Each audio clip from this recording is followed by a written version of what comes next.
gave Jackson a 2-year suspended sentence.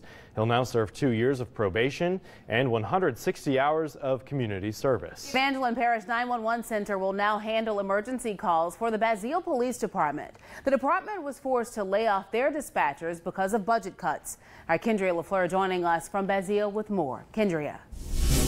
The town is in need of saving money. Mayor Mark Dennett tells me it's a financial rut that stems from the prison in Basile closing about 3 years ago. The town was able to make a profit from the prison, but since its closing, he says they've had to make budget cuts.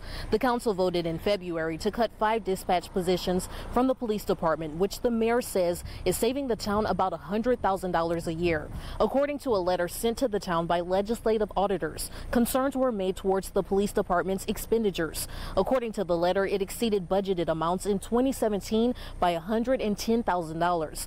In 2018 by $107,000.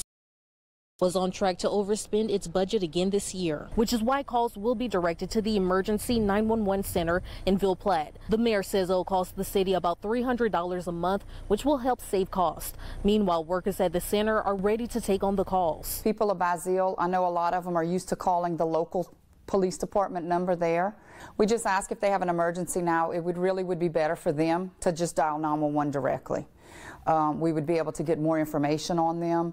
And even if they couldn't talk, if somebody was breaking into their house or something like that, and they didn't want to say anything, at least calling, we would be able to pinpoint a location. The police chief is not in favor of the change. He says the dispatchers gave them a more personable approach. Residents could see who they were talking to and speak to someone in the same town. The police chief also tells me after 6 o'clock, when officers are on patrol, no one would be at the police station at all. In Basile, Kendria LaFleur, KATC TV3. Well, Lafayette police officers